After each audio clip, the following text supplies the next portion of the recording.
Hello, everybody. Hope you guys are doing great today.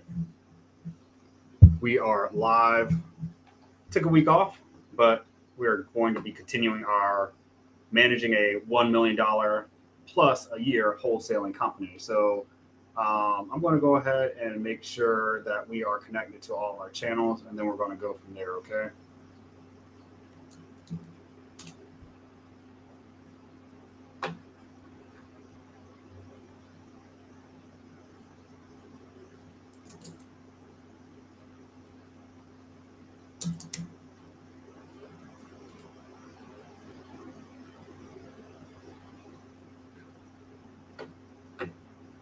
Okay, again, just making sure that I am connected to all platforms and audio is good to go. So I'm going to mute myself here for a moment.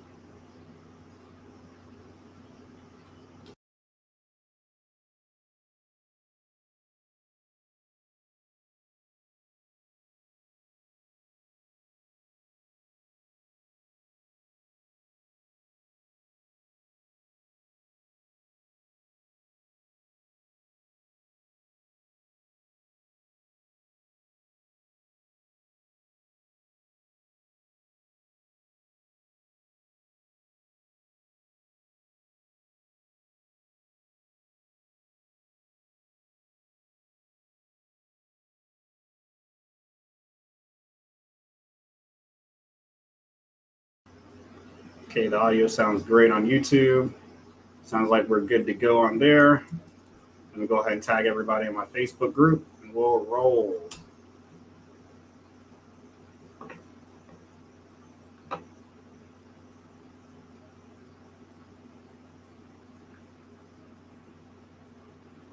right, guys. So today, what we're going to be discussing is, um, again, managing $1 million wholesaling company.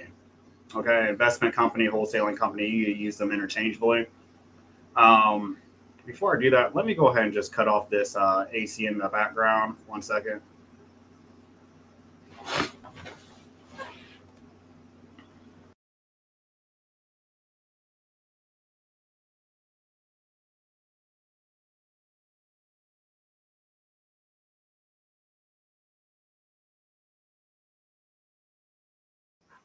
All right, I think the background noise is off. If you guys are picking up on any feedback or anything, let me know. I'm adjusting my mic settings here as well. Test, test, test, test, test. Okay, cool. All right, guys. So I'm going to go ahead and roll into it. A lot of you guys will probably be catching the replay. It's all good. Wanting to get this information out so you guys have this. So, guys, what I'm going to be discussing today are the common issues investors encounter when managing their wholesaling company. So how is this different from what we spoke about last week, which was running your company? So I'm going to be talking about the issues when you're managing a team, right? So we're not going to really be talking about lead generation and all that stuff today. We're going to be talking about what's preventing your company from scaling. What's preventing you from getting to 6 figures a month and 7 figures a year? Guys, I have built dozens of $1 million companies. I've lost track. Either built, helped, or have had a hand in assisting hundreds of investors getting their companies up and running. I'm not just talking about giving them advice on what list to pull. I'm talking about team building, training their team members, training their virtual assistants. Guys, running a company and managing team members is much, much different than you closing deals yourself. I'm not going to name any names, but guys, I've had people that have talked to me the last couple of weeks. I've been talking to one-on-one, and they're like, hey, CC, I've closed 100, 200 deals, and they still don't know how to run a company. So, guys, I want you to listen. Just because you know how to close deals does not mean you know how to run a company. Unless you want to do this yourself your whole life and, do 3 to 5 deals a month and then stress out. And when the company doesn't run, or excuse me, when you're gone on vacation or you don't feel like working, the company stops running. Like, by all means, this is not for you. This is for the people that actually want to build a $1 million wholesaling company. There's no way you could do it by yourself. Absolutely no way. And so a lot of the things I'm teaching you guys are things I have learned over time. What's up, Cedric? Guys, this is my twin right here. said, my middle name's Cedric. So if you guys don't know, just quick side note. So Cornelius Cedric is my first and middle name, and that's why I go by Cece. A lot of you guys don't know that. So Cece isn't like my government name. My government name is Cornelius Cedric. But yeah, Cedric, we always joke around like we're twins. So good seeing you, my friend.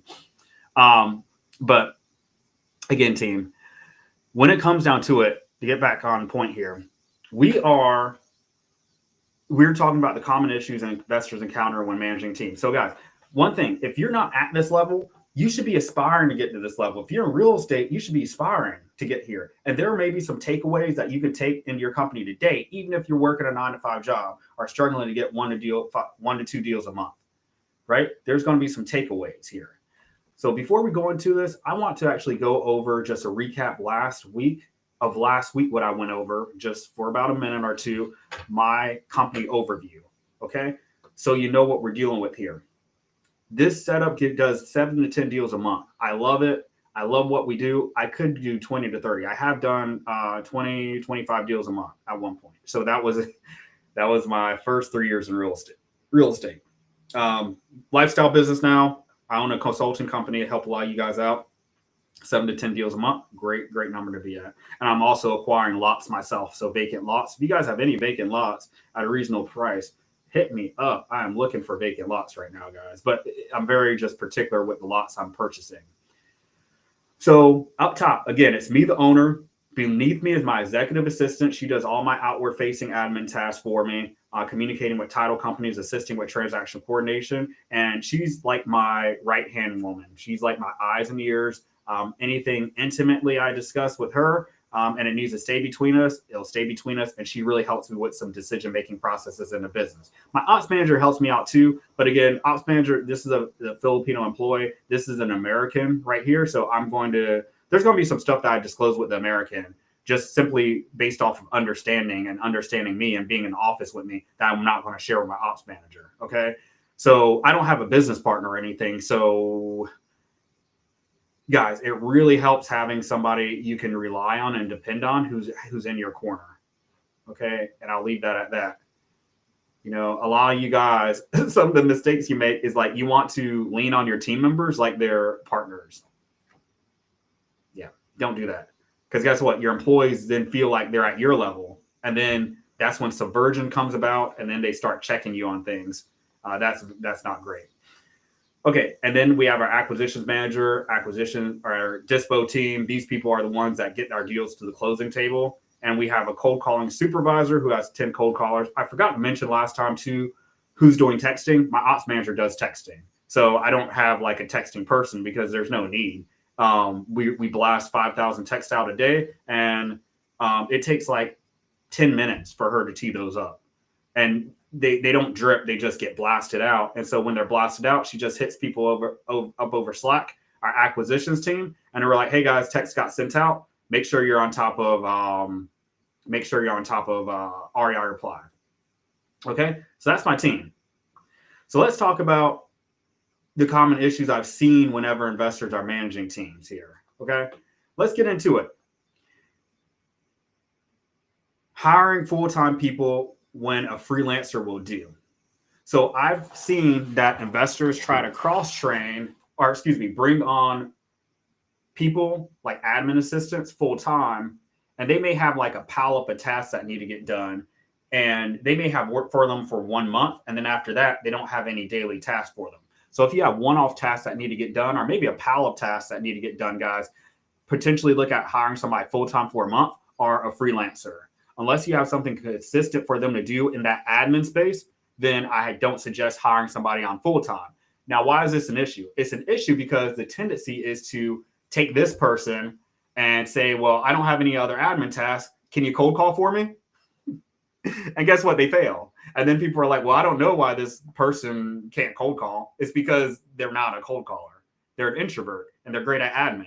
And then they were great at that, at the admin task. And you were like, oh, well, they'll be great at cold calling. And you try to use them like a Swiss Army knife.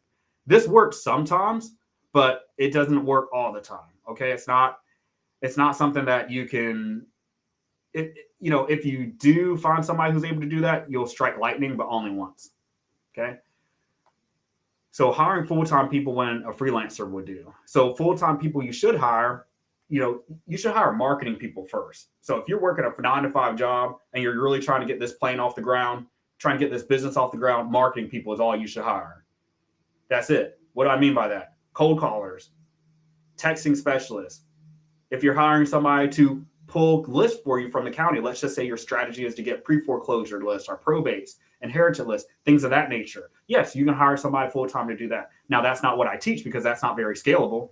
And there's this misconception that investors put in more time in their business and they expect more in return when you're just doing busy work.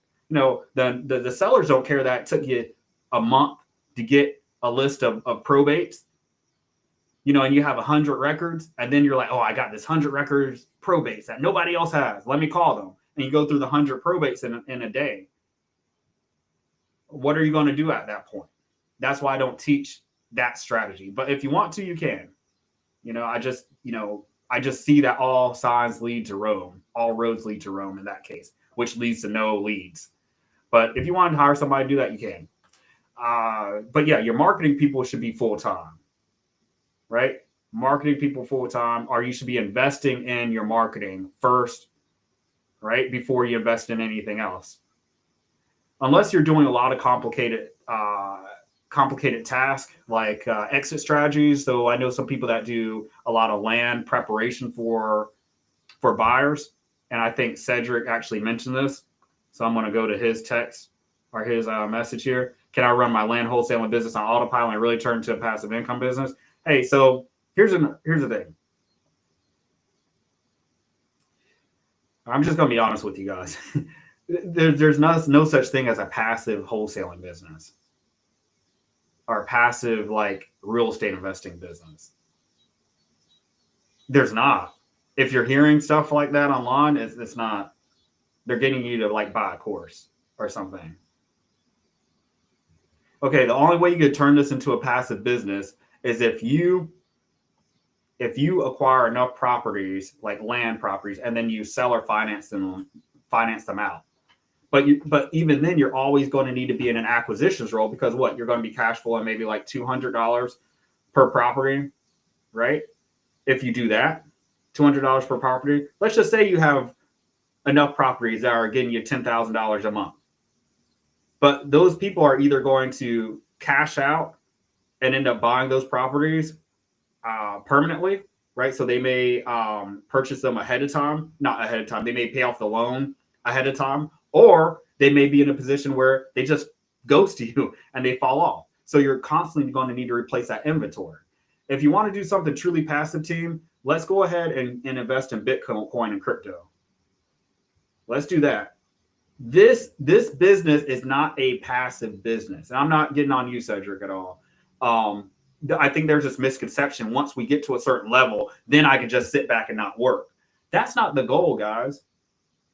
The goal is to take you out of the $5, $10, $100 hour task and to get you into $1,000 hour task.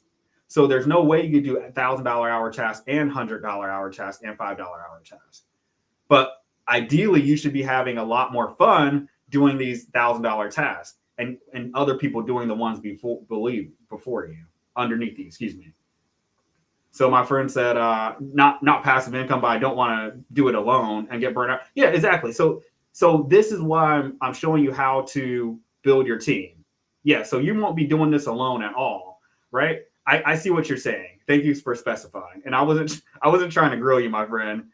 You can turn this into a business. I think what you mean is where you're not doing the menial task.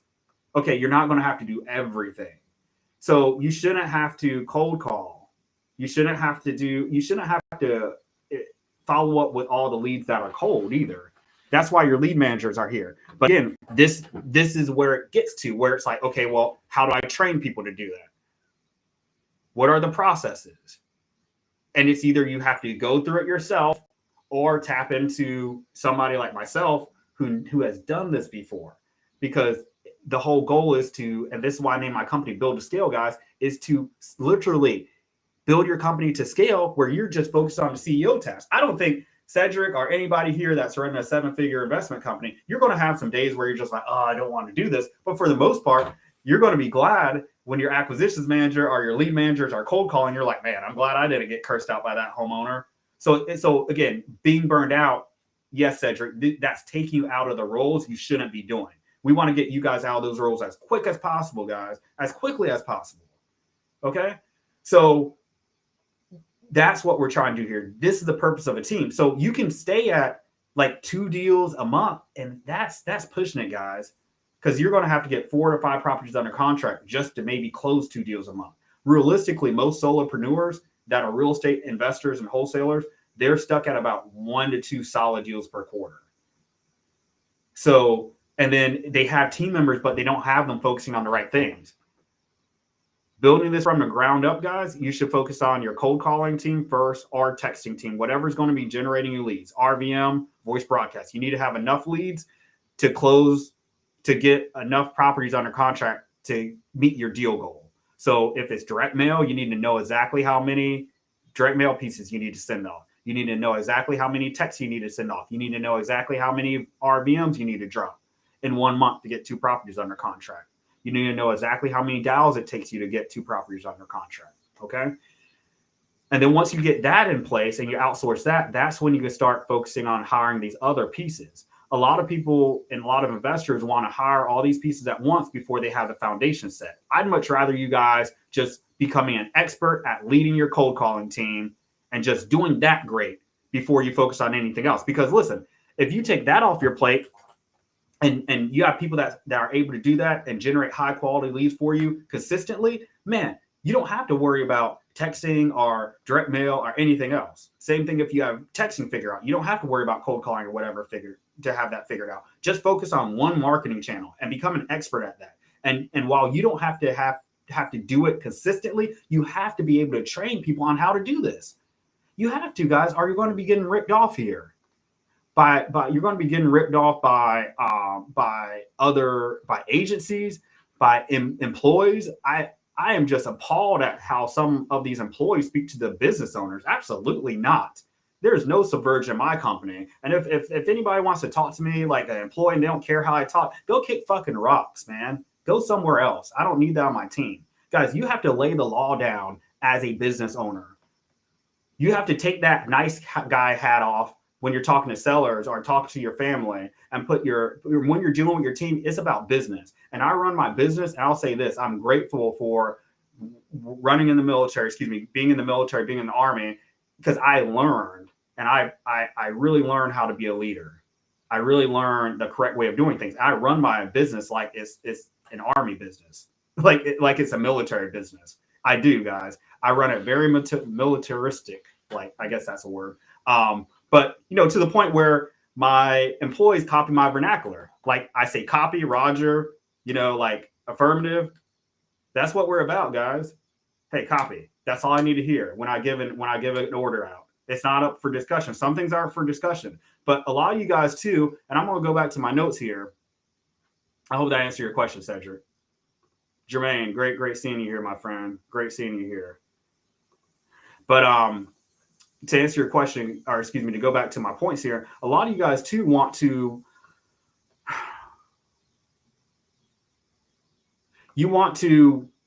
be too nice or too emotional, right? Or too up and down with your team. And that's not going to lead you guys to a common goal. A lot of you guys can't lead your team members to a common goal because you lack these leadership skills in order to get them there. Guys, I want to be respected, not liked. I have cursed out employees, and it was warranted. It's not like I wake up and I'm just like, oh, who am I going to be ticked off on? No, but I'll give them usually like more than a long leash, like 2-3 times within like a week period. And if it's not fixed, or if they're doing something that's losing me money, like I had one employee for a client I was managing last year, and she ended up sending off an assignment contract. But the assignment contract, I don't think it had the right price on it. It was something where it lost, like she accepted less than what we needed to get it under contract for. And basically my client was going to break even on the assignment.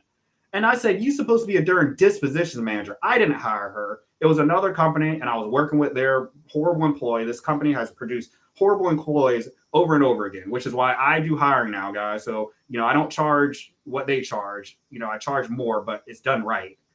But this company hires horrible people consistently because they suck. Okay. And guess what? This person was supposed to be a trained dispositions manager, didn't even know how to type up an assignment contract, didn't even know how to talk to buyers, was still going on the Secretary of State site, finding the registered agent and then skip tracing that manually. So it took her 1 hour just to find one buyer when you could go to IDI, upload 10,000 sellers and you get back in an hour. Like, what are we doing here? So guys, it's on you all to establish these processes. But again, you don't know what you don't know, which is why you're tuning into my live stream. I'm telling you guys what's up. Guys, this stuff I'm telling you, this is behind closed doors. People pay 50, 100K a year in masterminds to learn these things. And even then, it's like, I've been in masterminds where there was one I was working with.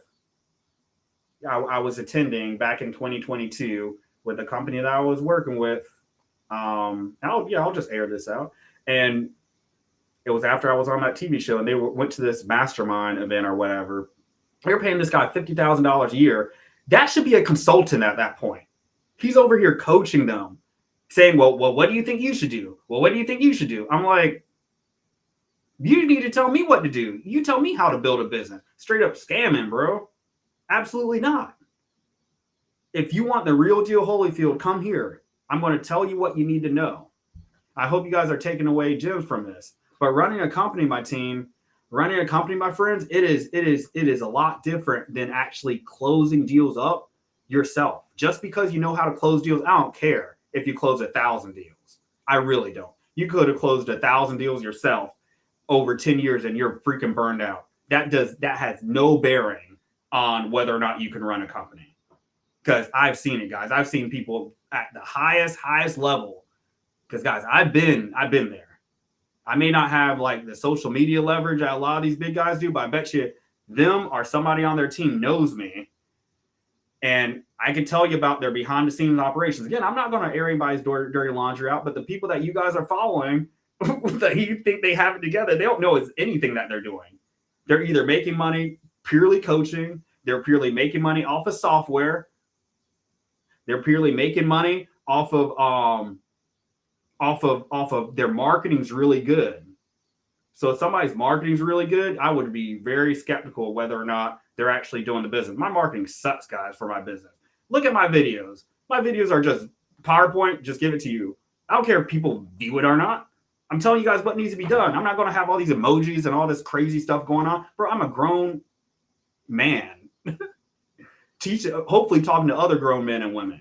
If you can't sit here for more than an hour watching my stuff without having to have some sort of like crazy cat running in the background because, I need to keep your distraction, keep you from being distracted, you don't deserve to hear this information. We're dropping $50,000 to $100,000 gems here. I'm off my soapbox. Drop your questions if you have them, guys. Drop your questions if you have them. Tap in with me on the top left if you want to work with our team. So, guys, if you want to implement all these processes in your system, in your company, we can do it. We know wholesaling companies like the back of our hands. We have processes for everything, training for everything. Okay, guys, let's go ahead and get through this because I want to try to keep this in an hour to respect your time. So we also have a lot of people, investors that don't understand where they are in their journey, and they're trying to keep up with the Joneses. Okay, so what do I mean by that?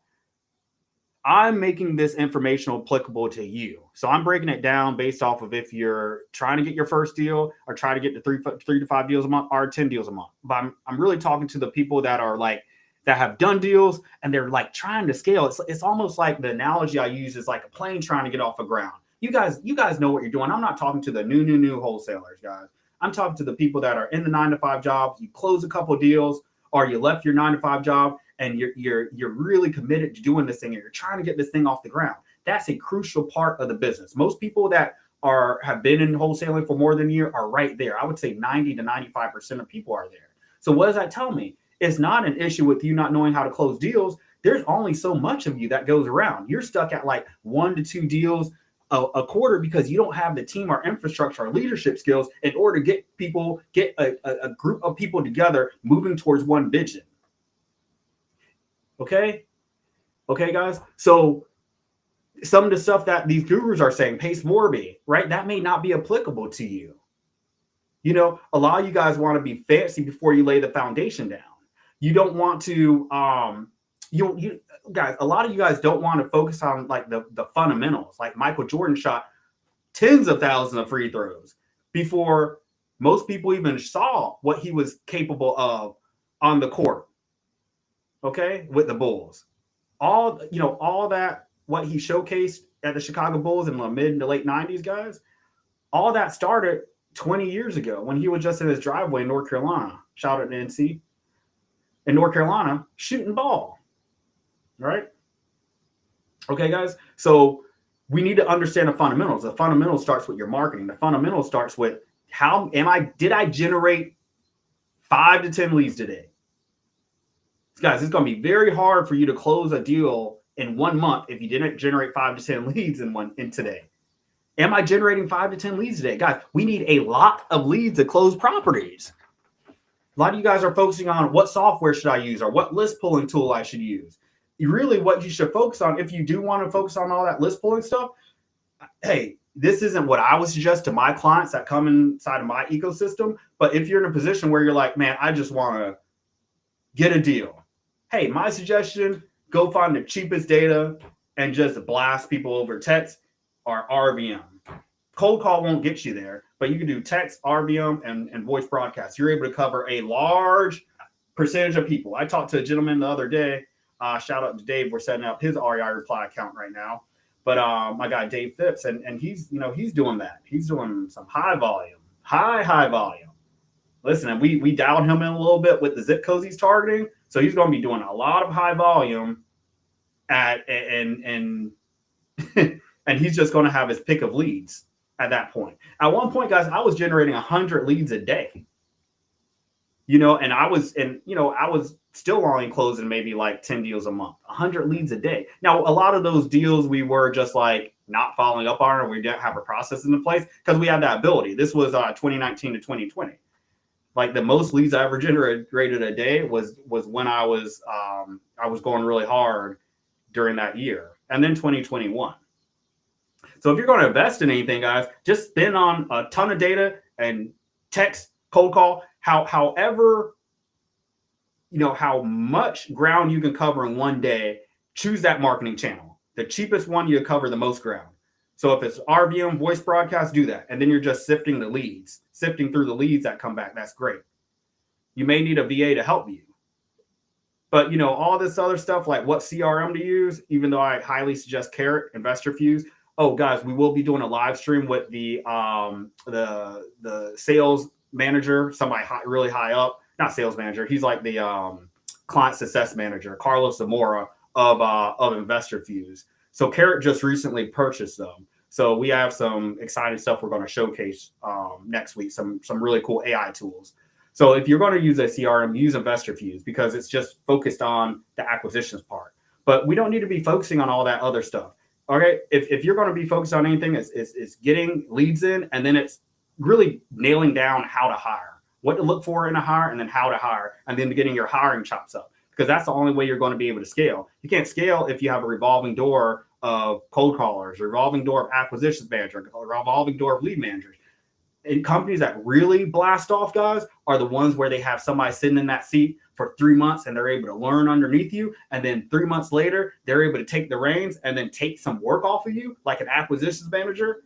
If they're able to underwrite like 90% of the deals and you only need to step in like 10 to 20% of the time, guys, you're rolling at that point. But don't expect that to happen within the first 3 months. Okay, a lot of times people put these people in their company for 3 months, they work with them, they're paying them, and then they leave, and then somebody else comes. You can't like build a solid foundation off of that. But again, a lot of times that happens because there's no company rhythm, right? Like you bring people in and it's like there's no routine calls. No, there should be a daily check-in call. If you have more than 2 team members, even one team member, you should be meeting daily, unless you're like swamped. but you should be meeting daily with your ops manager, with your admin assistant, with your acquisitions team daily. Not just, oh, I hired them, let them do whatever. Guys, no. Even at the highest level of employer in Fortune 500 companies, CEOs, middle level management, VPs, VPs of other departments, VP of acquisitions, VP of mergers and acquisitions, right? VP of sales, VP of growth, those people are underneath, right, operations and other departments, right? They still meet daily with their team members. Guys, AI can't outsource this. There's no substitution. I'm sorry if you guys think that's the case. There's no substitution for creating this into a passive company. What you can do is take your money and then invest it into land and hold on to it, knowing that in a couple years, maybe somebody's going to come along, like in my case, with the lots I'm buying, somebody will come along and offer you 10 times more than what you paid for. Or, putting your money into some Bitcoin or some high yield thrift saving accounts, right? Or ETF accounts, right? That's passive. Put your money in that. But this is how you're going to be able to make a large amount of money. The goal isn't to remove you from the company. The only people that do that and are able to do that, guys, are people that give up large percentages of their company. And they're basically just getting a kickback. But at that point, their name and their face and the systems that they built and their brand that they built really is what's keeping the company going, right? So unless you have like a brand to offer, you can't really do that. You can't bring people in and then to expect them to run everything. You just kick your feet back while you're making 50%, 60%. No, really, the investment companies that are truly automated. When somebody's like, yeah, my wholesaling company is super automated and they're not working in it at all, guys, those are the people that are that have given up like 80 to 90% of their company. And then they just create content for it. They shoot commercials, they make, Facebook content, but they're not actively involved because guess what? They had to, guys, there's no replacement for hiring these people. If it's not me being the owner and doing the owner tasks, it's going to have to be somebody else who's the owner. Does that make sense? And doing those tasks. If it's not me doing those tasks, it's going to have to be somebody else doing those tasks. It's not like, oh, well, I can get to a certain point and technology will get better and I'll be able to outsource this to AI. No, guys, no. Hey, guys, actually, you know what? If you guys want to do that. Because you know what? Texting and all the stuff I'm doing, it's becoming so much easier now to get contracts accepted because I'm not doing all the AI stuff, right? Because we actually have people that have been with us for 5, 6 years, that actually know how to communicate with sellers and overcome objections, difficult type of situations, right? 5 people on the deed, they all live in different parts of the country. One person's holding out because they don't want to sell, right? Then you have to coordinate with the title company to make sure to actually not the title company, the closing attorney, to see actually if he could push it forward with that one person that doesn't want to sell, right? Based off the laws in that area. And so you have to coordinate with a closing attorney and we have to all try to get that person on board because he may be a holdout. Because I know in South Carolina, if one person doesn't want to sell in a probate situation, it could still force a sale. But what if that cannot be done in your state? What if one person holding out, you have 20 people on a deed, they all agreed, 19 agreed to sell the property tied up in probate, but one doesn't? How is artificial intelligence going to help you overcome that? Seriously, answer me that. Like, it's ridiculous. It's mind blowing. Like, it's mind blowing. Like, it's weird, actually. It's weird. Okay, guys, let me get off my soapbox. So Cedric said, also, bro, do you only sell leads when it comes houses, or can you pull? Yeah, dude, I can pull vacant lots. Yes, absolutely. But all my records, and I'll just tell you my prices, guys. All my list pulling starts at 10,000 records with skip tracing, $2,197. I don't negotiate on that, right? Don't negotiate on my prices.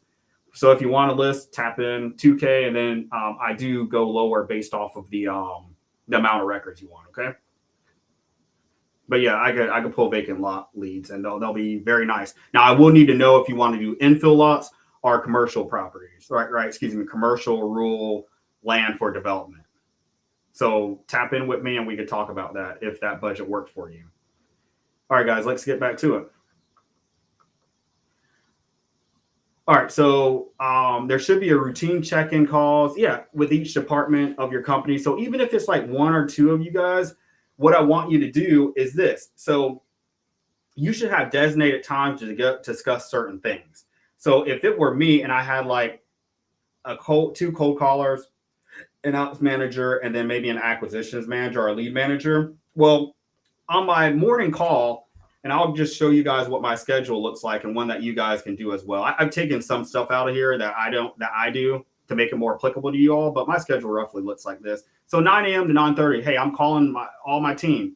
We have a daily check-in meeting, all hands, right? Setting the tone for the day. Guys, we don't want anything to stack up. And then Friday rolls around and we didn't deal with Monday's issue. And so guess what? That's going to delay, especially if it's dealing with a property that's dealing with some sort of probate issue or we're dealing with some sort of title issue. We don't want that to get to Friday. So those daily check-in calls are essentially like a pulse check. Okay, is everybody here for one? It lets me know if we have anybody who's consistently late that we got to potentially get rid of, right? So one is to set the tone for the day. All right, I don't go too deep into problems. It's more of like high-level announcements that affect everyone. Okay, what's the status of our deals? Do we have anything closing?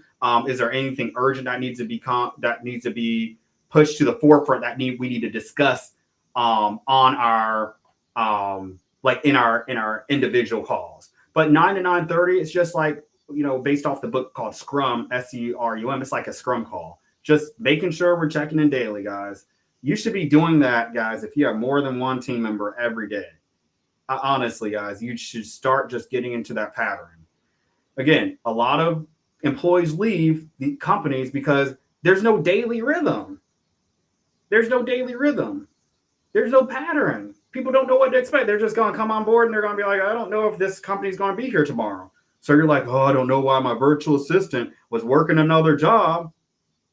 Well, maybe it's because they didn't know if their job was secure because you didn't talk to them for a week, or you only talked to them when you were chewing them out. Come on, guys.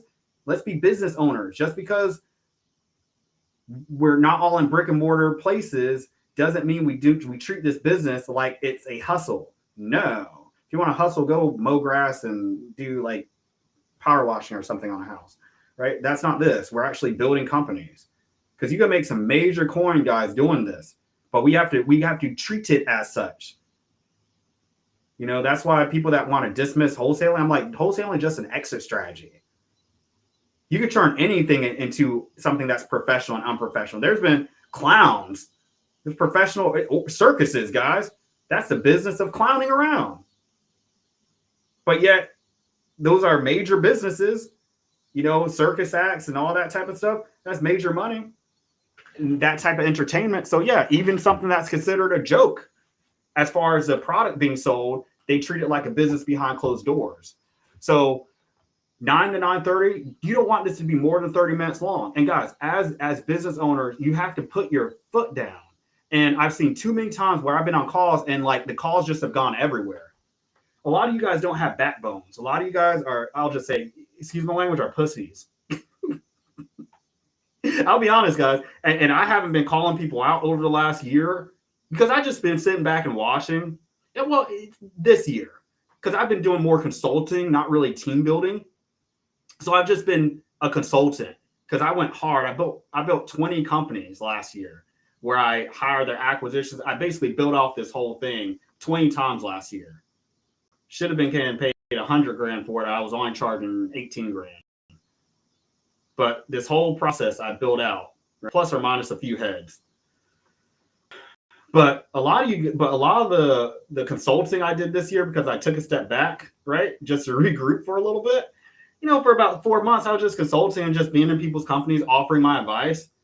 And I'm just like, these employees are just eating these business owners up, just telling them anything. Calls are just going in all different directions. Nothing's accomplished at the end of the call. Guys, you need to have a clear focus. What are your end goals? A lot of you guys don't want to put a deal goal in your business because you're like, well, I don't want to limit myself. Well, guess what? By not limiting, by not setting a goal, you're not even putting a direction or a true North Star for your company to work towards. Okay? So Do you want, okay, so you want to get let's just say a good benchmark is 3 deals a month. If you're working full time right now in your business, not, excuse me, so let me say if you're working in your business full time, I think I think 3 deals a month is a worthy goal to get to. And even if you're trying to get to 1 deal a month, you're still going to have to build your company out like at least, with your cold callers and maybe an admin assistant, you're going to have some sort of hierarchy to get there. A lot of people just like don't want to turn this into a business, and you either have to be all in or all out with it. Now, I'm not saying just because you're working a 9 to 5 job, you know, you can't do that. But you do what you can when you're working a 9 to 5 job. But the people that are doing this full time, that are living off of this full time, guys, you need to start treating this thing like a business. There needs to be consistency. Your business should really be boring. There shouldn't be anything that's like, other than sellers like getting in their moods, there shouldn't be anything that really throws you off as far as team members, because we're going to nip it in the bud. If you see that somebody's not showing up to this daily meeting on time, okay, 1, 2 times, we'll tell them. Third time, it's like, hey, no way, Jose. Especially if you're within your probationary period. I don't care if you're an acquisitions manager. I don't care who you are. We can't get things accomplished as a team if a team member isn't there. Like one of the companies I work with, they were paying their acquisitions team commissions only. So what's their motivation, and how can you expect them to adhere to this type of schedule if they're not even sure if they're going to get paid at the end of this week? So it's just like, guys, let's think about running this like an actual company. So if you're going to pay somebody commissions, don't expect for them to be on these calls consistently. There's no way you could build a team like that. You'd be better off hiring in a Filipino lead manager and them doing a lot of and working almost like your administrative acquisitions manager, where they're doing a lot of the admin tasks and you're grooming them to become an acquisitions manager, versus trying to go with an American who's a good friend of yours who's going to be half in and half out of the company. I've seen that happen so many times. Some of you guys are like, well, I want to hire Americans. Okay, all right, go hire them. Do what you do. Don't listen to Cece. All for you to come back and listen, I'll take your money. And if you don't want to listen to me, great. But if you come back to me 6 months from now, the fee's going to be doubled for not listening to me. Guys, I've seen this happen so many times. I'm telling you guys what's actually happening in these companies. I've seen companies at the highest level, guys. I've seen it all. I've seen it all. I could confidently say I've seen it all. And these issues are affecting companies at the highest level and at the lowest level. All of you guys are dealing with these issues. Everybody. You guys don't know how to run companies, unfortunately. But I'm here to help you guys. I don't want to seem like I'm chewing you guys out. Again, if it seems too harsh or you don't like how the tone I'm having, guys, leave. This ain't for you.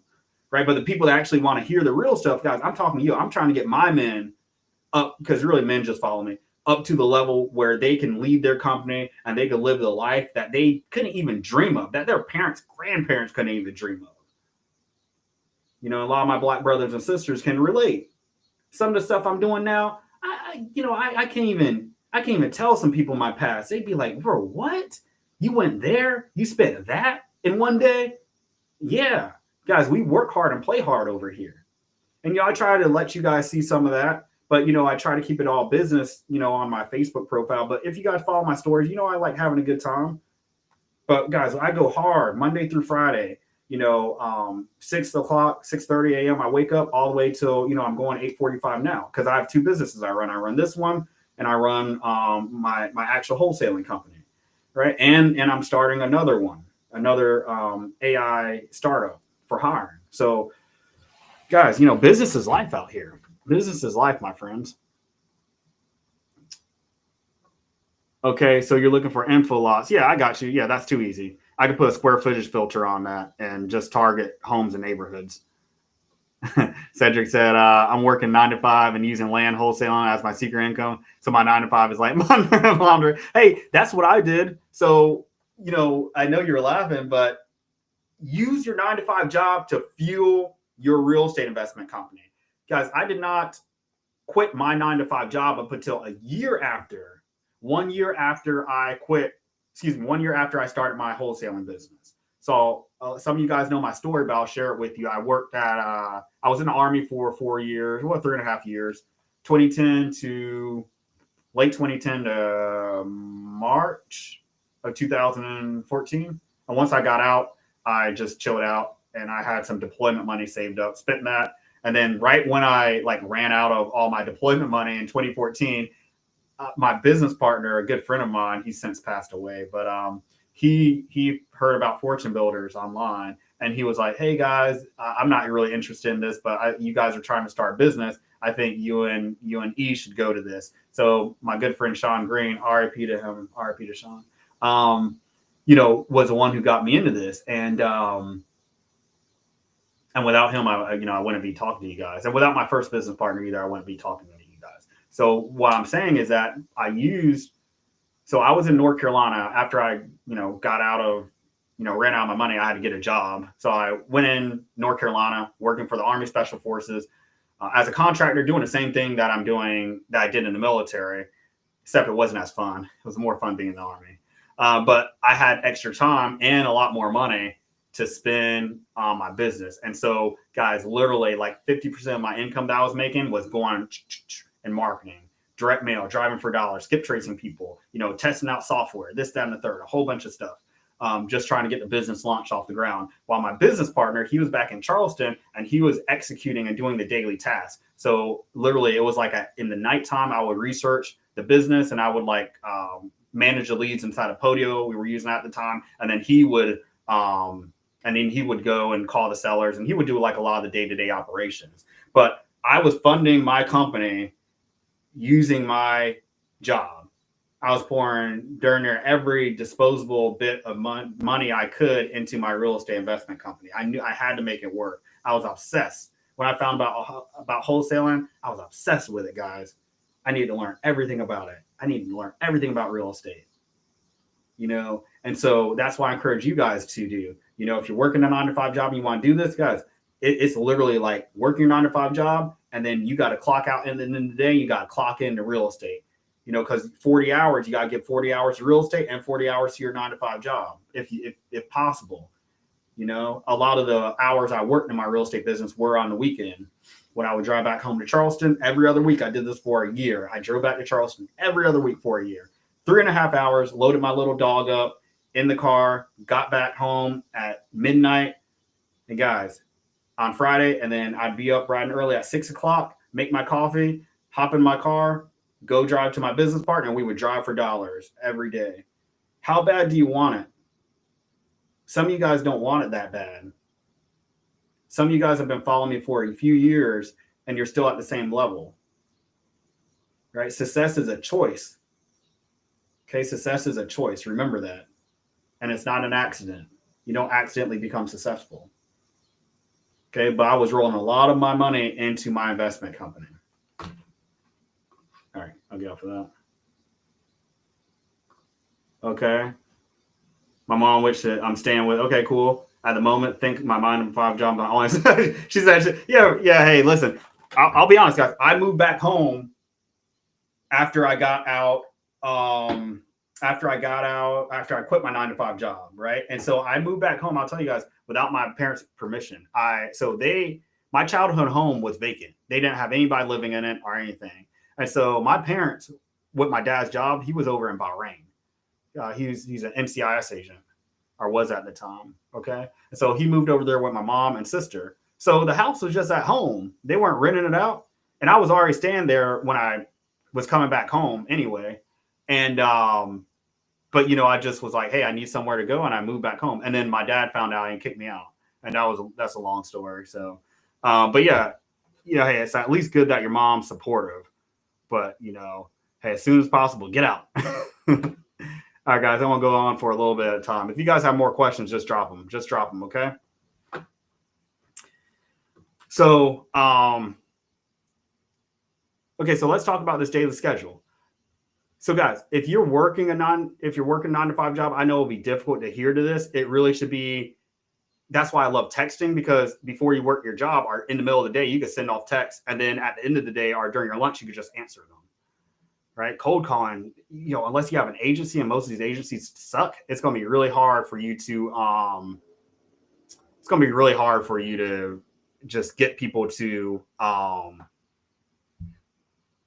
to generate enough leads for you to get a property under contract. It's like super inefficient if you're trying to get your first deal. But what I do is immediately after that first meeting I go straight into an acquisitions meeting, and usually my lead manager's on there, my ops manager, and my acquisitions team. And guys, we're going over all the leads from the previous day that came in, and they're telling me what they put them at, like as far as dispo them. When I say dispo, it's not finding a cash buyer. It's more of like, hey, what did you put them at? Like, what's their current status? Are they cold, warm, or hot? Are you following up with them?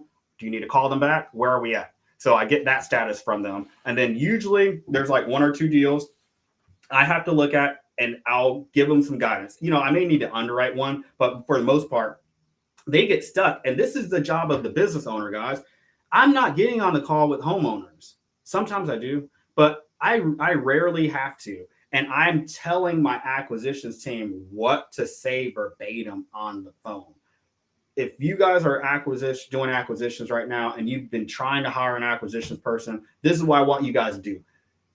Focus on telling your people what to say on the phone. Now, if there's a big deal to be had and you have a newer acquisitions manager and you're afraid they're going to lose the deal, guys, by all means, use common sense, step in and call the homeowner, lock them up. At the end of the day, it's your money, right? It's your business. But for a lot of the cold/warm leads, I would tell them exactly what to say. That's the only way they're going to learn.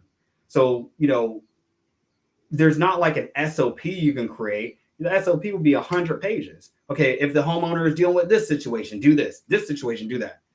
No, my acquisitions people learn on the job, right? As long as they're making their calls and I'm seeing progress over the course of 90 days, meaning they're getting some properties under contract, they're problem solving, they're remembering the objections I'm telling them, right? And they're applying these to future deals that they're handling. Eventually, they're going to be self-sustainable. But I'm very hands-on with my acquisitions team because there's usually always some sort of random deal we're dealing with that I have to look at. And there's an opportunity that I may be able to see that they cannot. Okay? Resist the urge to get on the phone with every seller. There's exceptions, guys, but you really need to allow your people to fail forward. This is why a lot of people that do acquisitions, they struggle at delegating because they just want to get on. And then your acquisitions people don't learn anything. And so you're working alongside your employee. It's fine if you're working alongside of them for like 90 days and then they're learning from you and you're handing them over certain tasks and seller situations that you've talked about and they can handle. And then you're giving them feedback and critique if they did something, if they did it correctly and they didn't. But, a lot of investors just want to say, well, I'll just do it. You're never going to be able to scale that way, guys. And then that doesn't empower your team members too. Okay, guys, 11 a.m. to 2 p.m., deep work. So your cold caller should really be deep in their calling. Your acquisitions team should really be deep in that calling. That's why I set these calls up first in the morning, because it's basically like, okay, we're going to have a quick little huddle and a powwow, and then we're going to all put our hands in the middle and break and go off and do great things. And when I circle up with you around 3 to 4 o'clock, right, I should have an update on some movement. If I don't hear from you and you don't have an update for me, and I touch in with you and you haven't done those tasks, guys, I'm making mental notes. Okay, this person doesn't need to be around. This person doesn't need to be around. They shouldn't be doing this job. Again, it's not one thing that leads me to fire somebody. It's a combination of things. Okay, so if they are late to the meetings, they're late to the meetings, right? Spotty, right? They're on time one day, they're late another, they have excuses. Okay, I'm going to keep note of that. I could deal with that if they're getting 5 contracts a week. Guys, I have leeway there. But a cold caller, there's absolutely no reason for them to be late. But acquisitions team member, I'm like, if you're locking up 5 contracts a week, you got kids and stuff, bro, like, I understand. But we really need you on these meetings on time because, guys, these meetings are a daily huddle for all of us to get on the same page. Because before, guys, you'd be surprised, team, you would be surprised what the acquisitions manager may hear from the executive assistant, even though it doesn't even seem like they should even be communicating because they have that ops manager here. Or you'd be surprised what the dispo VA may hear from the acquisitions manager. A lot of deals fall apart, guys, because these two departments do not cooperate. They don't communicate, excuse me. So you'd be surprised how much we can all glean from a quick little 30-minute call daily. It just makes it feel like we're humming in the right direction. Guys, that's what we should be doing. When I was in the Army, we had daily meetings. It wasn't just like, okay, well, just go and do your thing. No, officers, enlisted personnel, warrant officers, that's a whole nother thing, right? Warrant officers just do their own thing. But, everybody else, guys, we're meeting, we're in sync, because you don't want this person, your transaction coordinator may be going off doing something, getting the deal closed. And if you're not communicating and letting everybody know that, okay, hey, well, we don't want to move forward with that deal, let's go ahead and kill that. Because the buyer, the buyer didn't tell us he's not going to come up, and it seems like he's a little bit finicky, right? He said he was going to send a team out there to do an inspection, and he just hasn't been picking up. Well, if you're not on these calls every day and you don't have an ops manager to not necessarily deduplicate, but disambiguate and communicate with all these other departments, guess what? If you're not having a daily call, this transaction coordinator might just be going off and having all the paperwork prepared. And then you have a bill for a $500 to $1,000 title search because you did not communicate with your transaction coordination company, or you didn't have a call with all your people where the executive assistant or ops manager or dispo manager didn't realize, okay, well, hey, this person's going to be difficult to work with, and they didn't communicate with the executive assistant. Executive assistant didn't communicate with the transaction coordinator, and guess what? Nobody knows what's going on, and everybody's at 3 different places. Guys, it's just a lot easier having one call. Guys, there's nothing that AI can do. Guys, even with, a lot of you guys have these AI tools like, what's it called? Kraken or whatever. Is it called Kraken? I'm not sure what it's called. No, it's called, there was one with a company I was working with. It was like took the notes. It was Kraken. Why don't I want to say Kraken? I don't even know the name of all these darn tools. It's something where it will like take the notes of your calls, and then it'll give you a transcript. That does not mean anything if we're not reading it, interpreting that information, and then delegating the future task to team members. So what do I mean? You can have a transcript that's AI automated from your 9 o'clock calls, and it gets sent off to everybody. But if we don't have an ops manager or an executive assistant or somebody keeping a pulse on that and saying, these are the deliverables. Acquisitions team, did you do X, Y, and Z? Dispo manager, did you do X, Y, and Z? Cold caller supervisor, did you do X, Y, and Z? Cold caller 1 and 2, did you do X, Y, and Z? Because they're not going to read that stuff. It's like an SOP. It's just going to stay there. You need somebody who enforces it. So unless an AI can lead a team with all my experience of being in the Army and leading and building 7-figure investment teams, unless the AI can do that, guys, I don't have any place for it in my company. I'm so tired of fucking hearing about AI. It's freaking nauseating. It's nauseating. Excuse my language, guys. I'm on one today. Hope you guys don't have kids around. We're talking about some serious stuff here, guys. Because guys, this stuff I'm talking about here, these are areas where I've seen people blow $100,000 in credit. Guys, I've seen people blow $100,000 because they were listening to this person, they were listening to that person, they were doing this, they were listening. And I don't know how they're going to pay it off. It's not going to be with deals. They have nothing to show for it. Right, guys? I've seen people spend $1,500 on what's that thing called? The AI darn list pulling subscription. I don't even know the name of the thing. And all this stuff, all these tools, all these CRMs that do the same thing when they're not focusing on the fundamentals of their business. They're getting caught up in the shiny object syndrome. This stuff right here, guys, this is really important, impactful stuff I'm teaching you guys. But it's not, what I'm battling against right now is my stuff isn't flashy, and there's no way I can make this flashy. I don't want to. But this is the stuff that's going to save you a lot of money and make you a lot of money.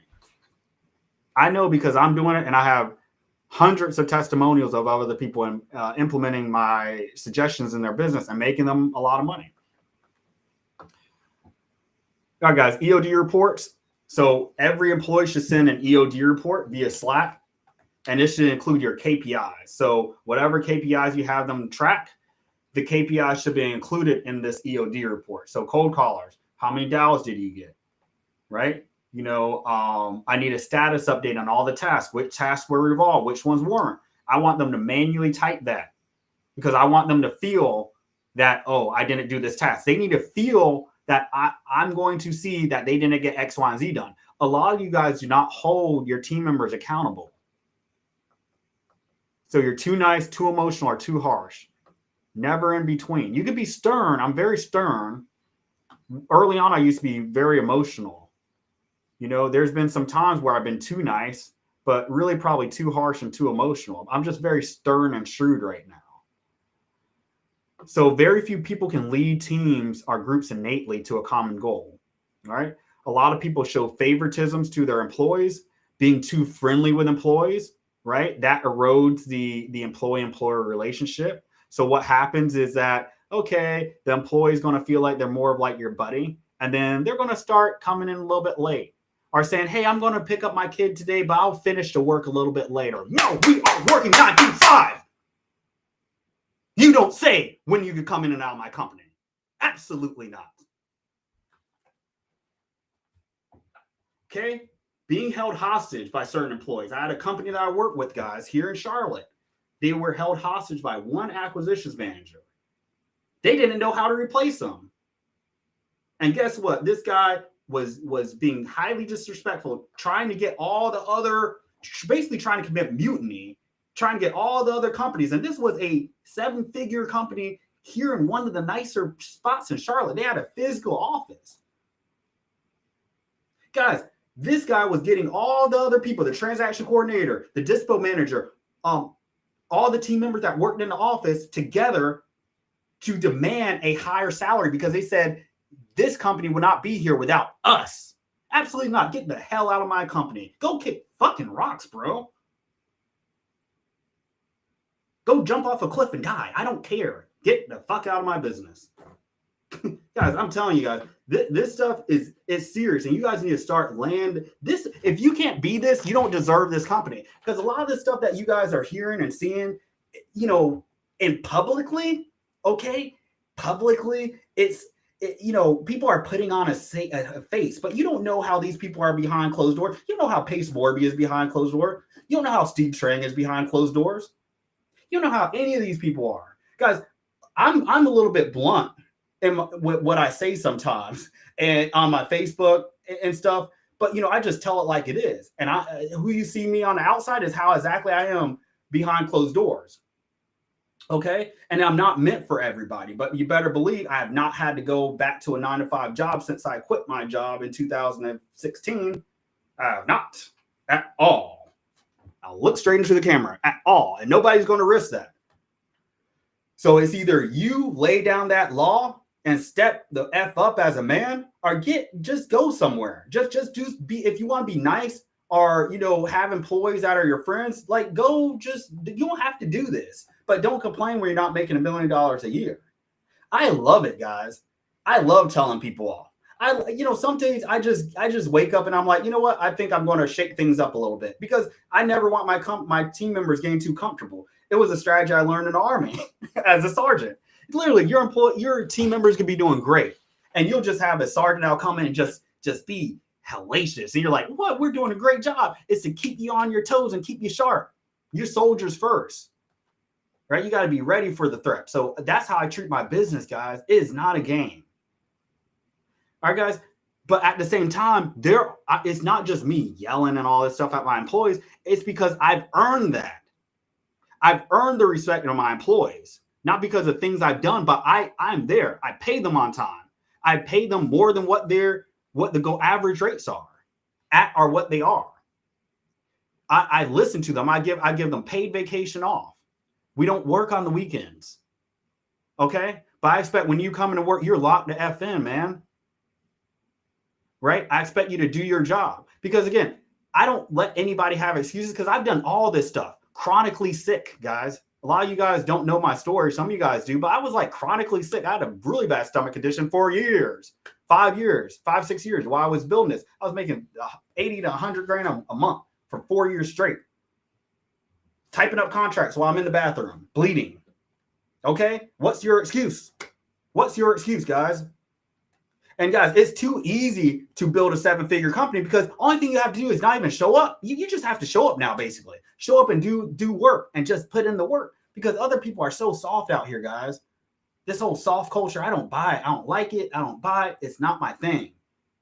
And, I've tried to take more of a softer approach like last year with employees because, I chewed one employee out and she was like, I don't like how you're talking to me. Da, da, da, da. And I was like, bro, okay, whatever. I'll take a softer approach. And guess what? She started slacking off. Eventually, she left the company. She stopped showing up. And guess what, guys? 6 months later, she's in my Google chat asking for a job. You're here to be respected, not liked. I've had clients, guys, or prospects that have been like, you charge too much. Or I don't like what you're saying. Or I'm doing it this way. Direct mail works versus this. Offer them to come back and be like, hey, man, I need your help. So I've earned this. I don't, listen, you can't ask me anything about politics or, oil rigging or repairing a car. Like, that's not my thing, but this is my thing, guys. Building teams is my thing. Wholesaling operations, building investment company, not just wholesaling, guys. Flipping, creative financing, land acquisition. Done it all, guys. Into single family residential space. Haven't done commercial, but single family residential. Absolutely. 1 to 4 units. Done it all, guys. So, but again, I also equip my team members with SOPs, processes, and an onboarding process where I'm like, hey, this is what I owe you.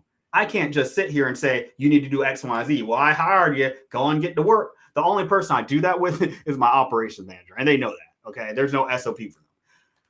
But it's a particular personality type, the ISTJ, that I'm looking for, preferably born in late March, April, or mid-May. Okay, or late August 26th to September 4th.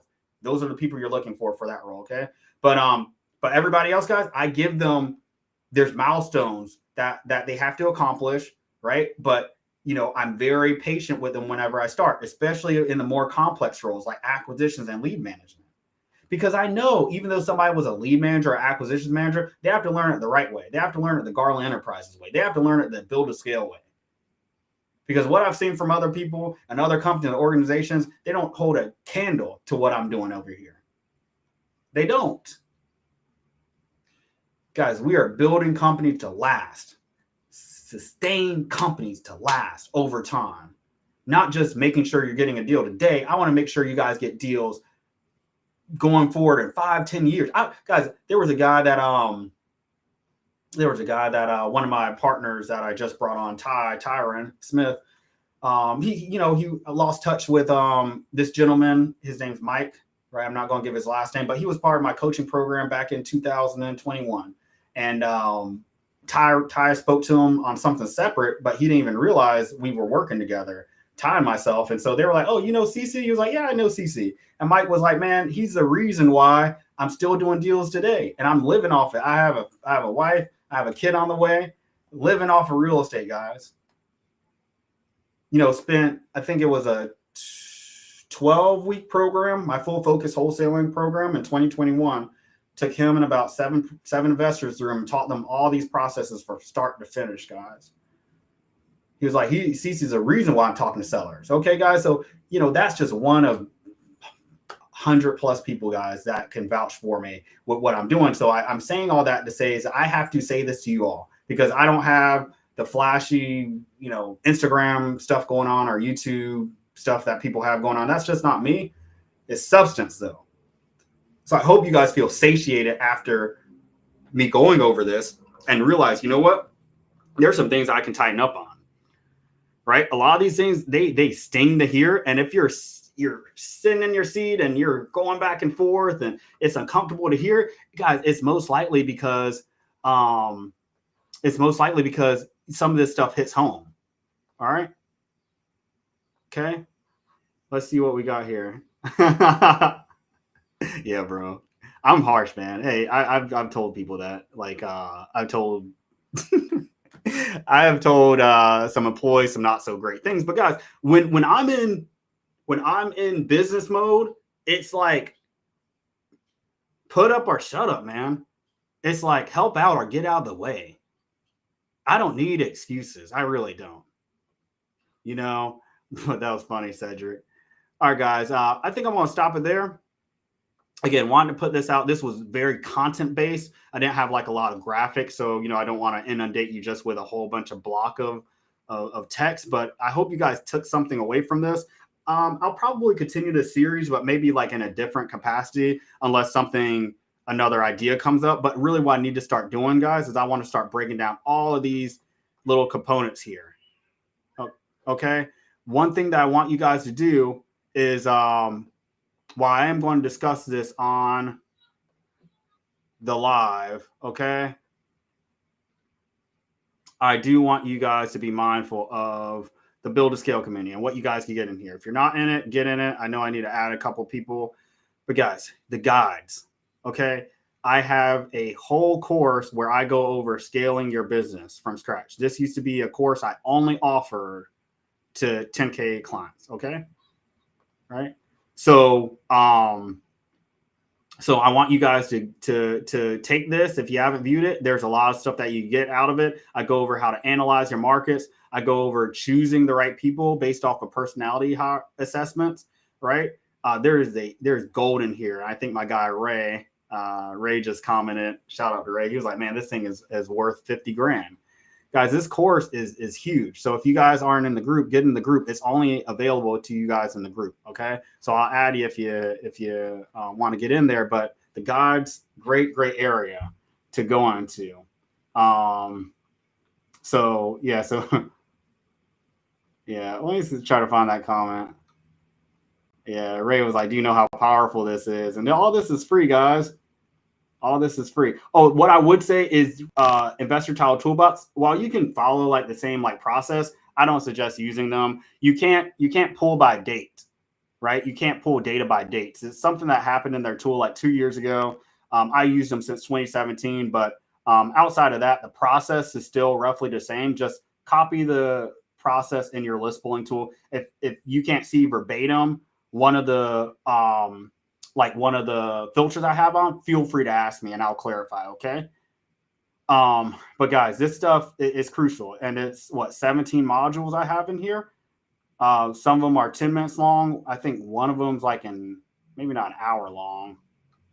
This whole all these modules total maybe like 2 to 3 hours of really solid content. Okay. All right, guys. Also, lastly, if you want to work with us, guys, feel free to hit that QR code up there. I'm doing team building. Okay. So I'm doing team building. So you guys can do that. Or if you really need leads, guys, go to buildtoscalerealestate.com, sign up for my REI reply setup. You'll be able to get multiple leads a week, right? 5 to 10 leads a day. Okay. Yeah, I got you. IDI data is it. That's all I use for my data source. But to get back there, guys, tap in with me. Send me a DM, and I'll also drop the link here. I don't know if you guys can copy and paste it. You may just want to do the QR code, but if you want to actually try to copy this here, see work with us form. Give me 1 second. So this form right here, guys, and I'll personally call you once I get the form, and just show you how to help you out, help you get to where you need to be. Okay. So you guys should be able, and I'll copy this and paste this just in the in Facebook as well. So I'll do that right now, actually.